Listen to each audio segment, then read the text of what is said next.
Baik, Baik, terima kasih. Assalamualaikum warahmatullahi wabarakatuh. Marilah kita bersama-sama menyatakan puji dan syukur kehadirat Allah SWT pada siang hari ini. Di tengah udara yang sangat panas pada Jumat, kita dapat berkumpul bersama-sama di Aula Joko Sutono ini. Dan hari ini saya diminta oleh Ketua Bidang Studi Hukum Tata Negara untuk menyampaikan kuliah umum tentang hukum tata negara darurat, dan saya mengambil satu tema yang spesifik yang terjadi dalam sejarah Republik Indonesia, yaitu terbentuknya Pemerintah Darurat Republik Indonesia atau PDRI pada tanggal 22 Desember tahun 1948 dan berakhir pada tanggal 13 Juli tahun 1949.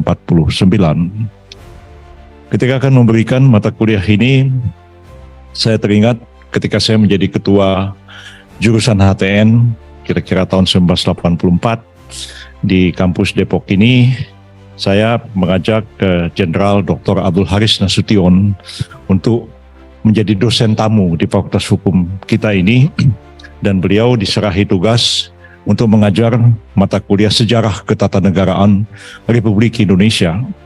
Dan Pak Anas mengatakan, apa yang saya mesti ajarkan? Ya, saya bilang, Pak Anas tidak perlu mengajar seperti seorang akademisi, tapi Pak Anas cukup mengajarkan apa yang Pak Anas alami, apa yang Pak Anas rasakan, dan apa peristiwa-peristiwa yang Pak Anas ketahui terjadi selama perjalanan negara Republik Indonesia, khususnya dari tahun 1945 sampai dengan tahun 1959 ketika terjadinya dekret Presiden Republik Indonesia tentang pembubaran konstituante, dan kita kembali ke UUD 45. Ya, tidak menyangka satu hari saya akan jadi seperti Pak Abdul Haris Nasution, harus mengajar mata kuliah yang terkait dengan sejarah ketatanegaraan. Ada kalanya saya terlibat secara intens dalam peristiwa itu, ada kalanya tidak, seperti PDRI ini saya tidak terlibat karena saya belum lahir pada waktu itu, tapi saya mengenal tokoh-tokoh yang secara langsung menjadi aktor dari peristiwa lahirnya Pemerintah Darurat Republik Indonesia itu.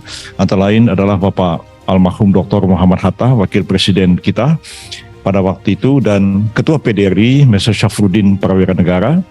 Saya kenal baik beliau, begitu juga Wakil Ketua PDRI almarhum Dr. Tengku Muhammad Hasan, Gubernur Sumatera pada waktu itu, Sultan Muhammad Rashid, bapaknya Erwin Rashid yang rambutnya putih itu, dan lain-lain. Saya hampir semua mengenal tokoh-tokoh yang terlibat dalam PDRI itu, dan saya sempat menginterview mereka satu demi satu. Dan hari ini dari interview, dari kajian telaah terhadap manuskrip yang terkait dengan PDRI itu akan saya coba sampaikan kepada saudara berdasarkan apa yang saya ingat dan apa yang saya pahami. Tentu ini bukan murni mata kuliah sejarah ketatanegaraan, karena kaitannya adalah hukum tata negara dalam keadaan darurat. Tentu kita pertama-tama harus melihat kepada konstitusinya sendiri. Nah, kita sadar bahwa 18 Agustus 1945 PPKI telah mensahkan naskah yang dirumuskan oleh PPUPKI dengan beberapa perubahan menjadi Undang-Undang Dasar Negara Republik Indonesia, yang kemudian kita kenal dengan sebutan Undang-Undang Dasar Negara Republik Indonesia tahun 1945, yang berlaku sejak 18 Agustus 45 sampai sekarang, walaupun sekarang sudah diamandemen, dan ketika diamandemen lebih banyak pasal-pasal amandemennya daripada pasal asli daripada Undang-Undang Dasar 1945 itu sendiri. Nah, kalau kita melihat kepada konstitusinya, UUD 45 itu sangat singkat, ya, sangat mungkin untuk ditafsirkan, sangat mungkin untuk dilaksanakan dalam konteks tantangan zaman yang nyata terjadi pada suatu ketika yang mungkin tidak pernah terpikirkan oleh orang yang merumuskan Undang-Undang Dasar 1945 itu sendiri. Antara lain, apa yang menjadi tema kuliah kita hari ini terkait dengan satu keadaan darurat, ya. Undang-Undang Dasar kita hanya mengatur keadaan darurat itu dalam konteks pemerintah bertanggung jawab untuk mengatasi suatu keadaan, tapi untuk mengatasi keadaan itu kita tidak mempunyai perangkat-perangkat norma-norma hukumnya. Makanya dalam konstitusi kita ada mengatakan dalam hal ikhwal kegentingan yang memaksa, presiden berhak mengeluarkan atau menerbitkan peraturan pemerintah sebagai pengganti undang-undang. Hanya itu saja, hanya kaitannya dalam keadaan tertentu ya.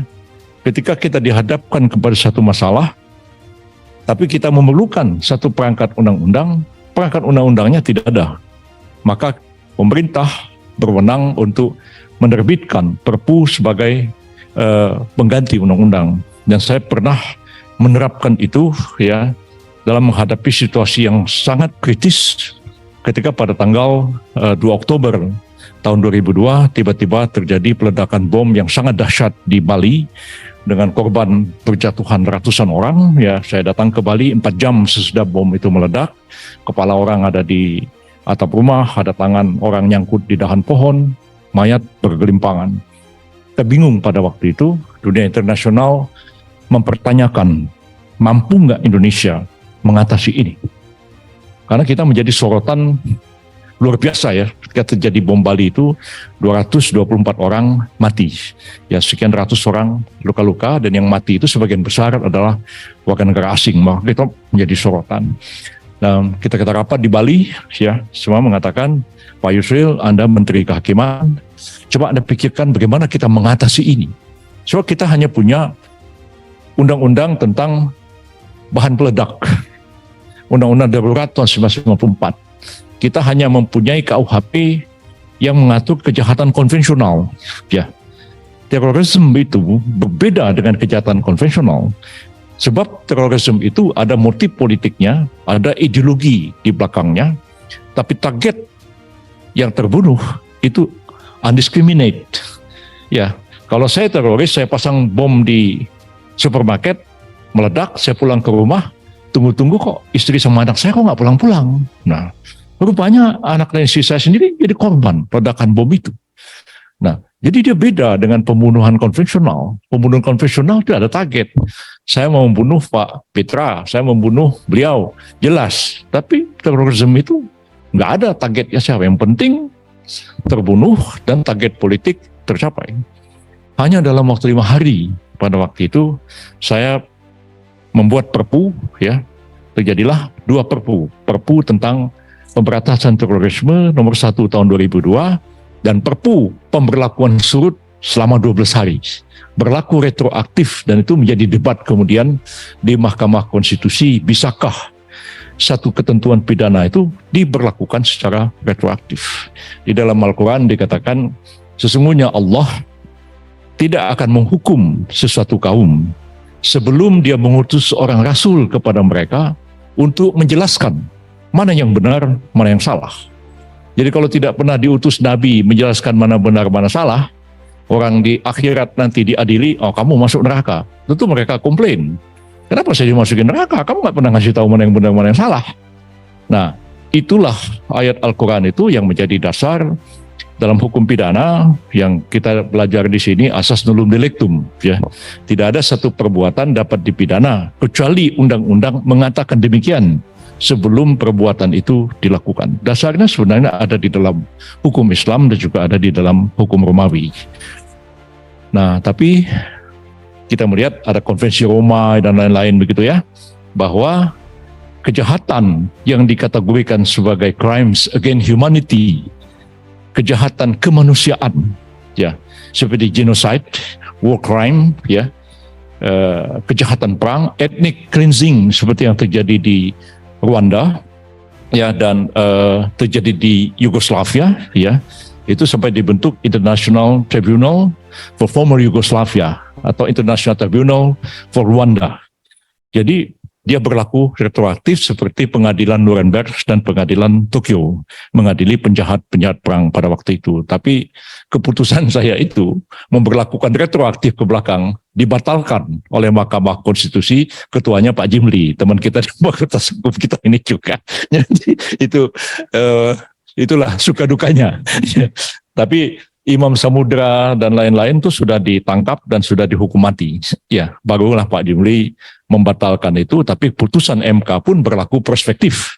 Tidak juga ia berlaku retroaktif. Sebenarnya tanpa Perpu itu kita akan jadi bulan-bulanan dunia karena kita tidak bisa memberangus terorisme itu dengan satu perangkat perundang-undangan yang baru, bukan KUHP. Nah, itu cerita saja daruratnya.